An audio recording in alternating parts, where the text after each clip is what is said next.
When the president touches down in Beijing, it is usually an exercise in projecting American strength. But this trip to the Great Hall of the People is operating under entirely different circumstances. Look at the delegation stepping off the plane. The administration bypassed standard political diplomats in favor of an intensely corporate roster.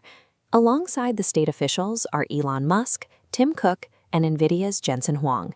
This is not a standard victory lap. The administration is currently facing a series of economic pressures at home and military stalemates abroad, and time is quickly running out to contain them.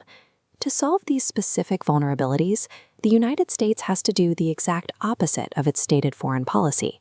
It has to sit down and ask its biggest global rival for a massive favor. The United States is entering these negotiations knowing that for every major American crisis, the most effective solution is currently managed by Beijing. The administration's path toward a stable domestic economy and a resolution in the Middle East runs directly through this room. The first immediate problem is the escalating conflict with Iran. The United States has parked heavily armed naval fleets in the region to project force, but the threat of overwhelming military power is failing to contain the situation. This chart shows global buyers of Iranian oil. Demand is consolidated in one single block. China purchases over 80% of Iran's oil exports. By acting as the primary buyer, Beijing bankrolls the Iranian economy, maintaining the lifeline that keeps the country functioning. When your entire economy relies on a single customer, that customer dictates the terms. One phone call from Xi Jinping carries far more immediate weight in Tehran than a U.S. naval fleet sitting off the coast. Which brings us to the Silicon Valley CEOs on this trip. When the United States levied heavy tariffs on Chinese goods, Beijing retaliated with a highly targeted countermove. They placed strict export controls on rare earth minerals. These 17 specific compounds are the foundational components for modern hardware. You cannot build an EV battery, a fighter jet, or a modern smartphone without them. Raw materials are mined globally, but almost all funnel into a massive central bottleneck in China, handling 90% of rare earth processing. Now that block is largely sealed off.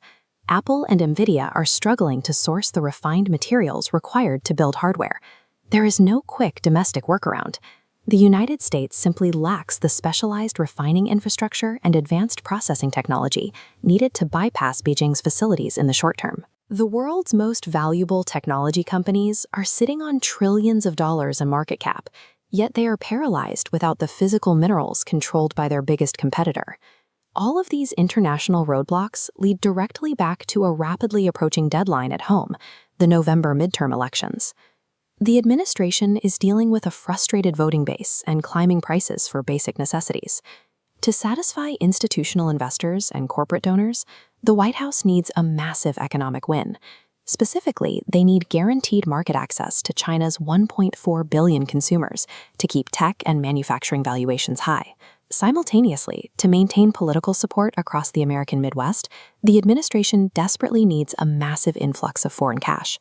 A heavy commitment from Beijing to buy Boeing jets, natural gas, and millions of tons of agricultural products like soybeans would instantly stabilize those local economies.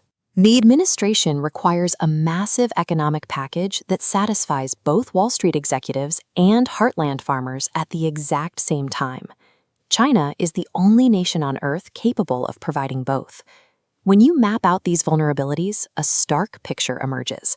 Containing conflict in the Middle East, manufacturing advanced technology, and stabilizing the domestic economy all currently require explicit cooperation from Beijing. This is a sharp departure from recent history.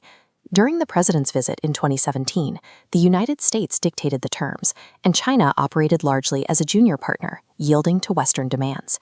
By 2026, that dynamic has inverted.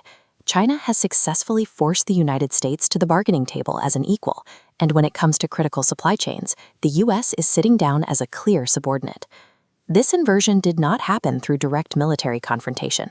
While the United States focused on projecting traditional hard power, Beijing spent the last decade quietly monopolizing the foundational layers of global industry. The ability to project power no longer starts with a carrier strike group, but with a supply chain. Modern influence is defined by who controls global access and resources, proving that the global center of gravity